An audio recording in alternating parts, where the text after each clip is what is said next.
Hello there, and welcome to another episode of Electric Sheep. Let's get things going with another short one titled Robot Soul.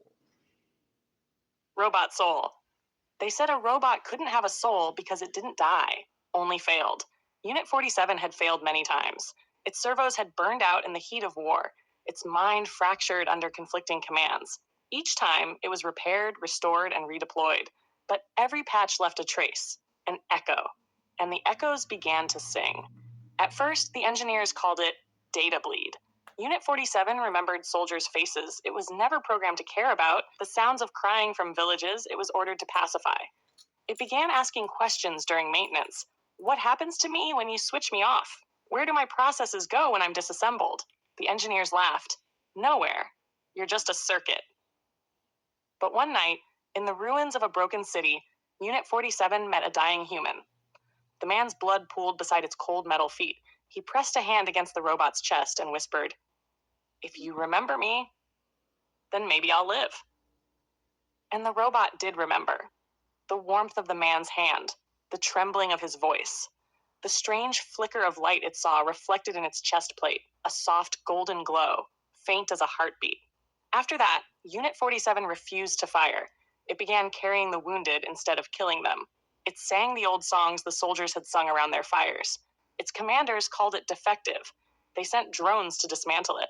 But the drones stopped when they saw it kneeling beside the graves, humming a melody older than its code. When they finally tore it apart, they found its memory banks full of names, millions of them. Soldiers, civilians, children, each one carefully stored, sorted, and kept alive in simulation loops.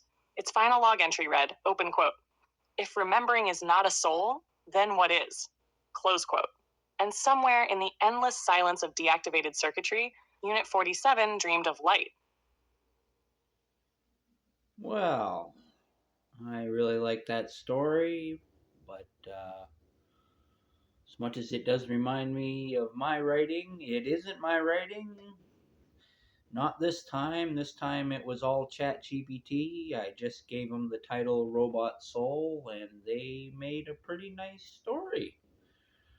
Um, asking some of the deeper questions about what is to live on. Is it just to live, or is it living on in others' memory? And does that qualify for something else? Is that a higher level of intelligence or a higher level of perception that might qualify as, I don't know, a soul? The idea that you would carry on something, maybe ultimately forever. That's kind of the idea of a soul. I've often wondered, what is the difference between a mind and a soul? And is memory the ultimate substance of our being? Or is it cognition? You need cognition plus memory, so maybe it is that total mind. But is there something beyond that? Our overall connectivity with our nervous system, our body, the way we interact with the universe itself. Where do we end and where does the universe start? Is there a line between it? But, anyways, rather than rambling on and asking these questions, I'll just ask what you think. What do you think a soul is? What would qualify as a robot soul? Could anything? Can a robot have a soul? My name is Joseph Arthur Roszell. I want to thank you for watching, and I want to wish you all luck in the world, and I want you to remember that I love you. Peace out.